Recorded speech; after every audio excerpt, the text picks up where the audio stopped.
வணக்கம். இது ஆருத்ரா 1305 சேனல். இப்போ இந்த சேனலில் நம்ம ஒரு ஹெல்தியான ரெசிபி பார்க்க போகிறோம். என்னன்னு நீங்கள் கேட்டிங்கன்னா, ராகி இட்லியும் கொள்ளு சட்னியும் நான் வீட்டில் அரைச்சி எடுத்து வச்சுருக்க மாவு தான், இட்லி மாவு தான் எடுத்திருக்கேன். இதில் சோடாப்பு எதுவும் நான் மிக்ஸ் பண்ண மாட்டேன். இது கூட நம்ம முழு ராகி வீட்டில் இருந்து தான் எடுத்து இப்போ நம்ம பொடி பண்ணி இதில் மிக்ஸ் பண்ண போகிறோம். வாங்க பார்க்கலாம் எப்படின்னு. இருக்கிற ராகி தான் எடுத்திருக்கேன், பார்த்துக்குங்க. இந்த மாவுக்கு 1 கிளாஸ் ராகி நான் எடுத்து இப்போ பொடி பண்ண போகிறேன்.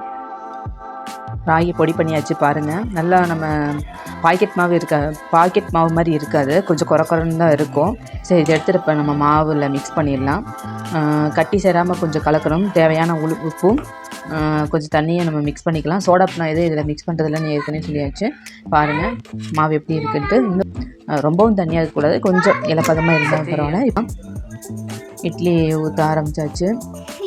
நல்லா நம்ம ராகி இட்லிக்கும் கொள்ளு சட்னிக்கும் செம்ம டேஸ்ட்டாக இருக்கும். இந்த ரெசிப்பியை நீங்களும் ட்ரை பண்ணி பாருங்கள். இட்லி சட்னி எடுத்து இப்போ நான் ஆவியில் வேக வச்சிடலாம். இப்போ கொள்ளு சட்னிக்கு தேவையான பொருட்கள் என்னென்னு பார்க்கலாம். பெரிய வெங்காயம் தான் எடுத்திருக்கேன், சின்ன வெங்காயம் இல்லை. பெரிய வெங்காயம் தான் ஒரு 5-6 எடுத்திருக்கேன். புளி, தேவையான அளவு புளி. இதில் தக்காளியெலாம் நம்ம சேர்க்க மாட்டோம். இந்த சட்னியில் புளி மட்டும்தான். தேவையான கருப்பு புளி தான் எடுத்திருக்கேன், பார்த்துக்குங்க.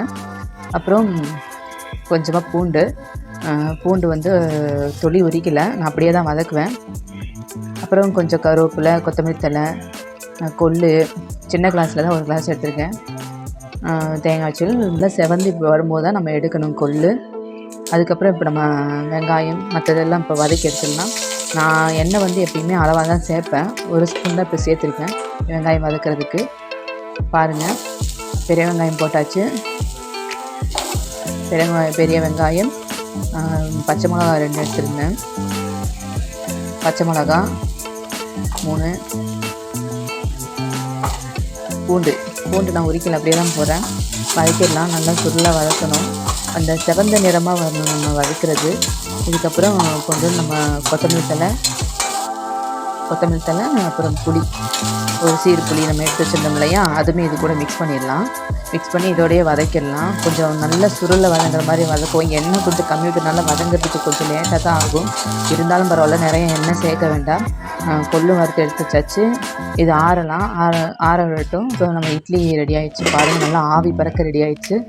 இட்லியை வந்து நான் கத்தியில் தான் இப்போ வெந்திருக்க வேகலையான்னு பார்க்க போகிறேன். தண்ணியை தொட்டு அந்த கத்தியில் நம்ம அதுக்கு ஒட்டாமல் வந்தாலே இட்லி வெந்துருச்சுன்னு அர்த்தம். நல்லா வெந்துருச்சு.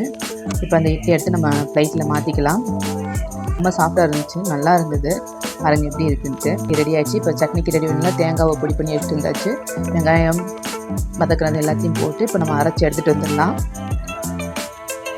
நல்லா மிக்சியில் மிக்ஸ் பண்ணி அரைச்சி வச்சு பாருங்கள், சட்னி ரெடி ஆகிடுச்சு. இப்போ ஒரு தாளிப்பு, 1 ஸ்பூன் எண்ணெய், கொஞ்சம் பருப்பு, கருவேப்பிலை போட்டு நல்லா தாளித்து நல்லா செவந்த வரவும் சட்னியில் கொட்டியாச்சு.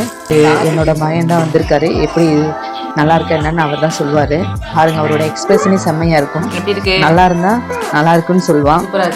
இல்லாட்டி அம்மா கேவலமாக இருக்குன்னு சொல்லிட்டு போயிடுவான். இப்போ நானும் டேஸ்ட் பண்ணி பார்க்குறேன்.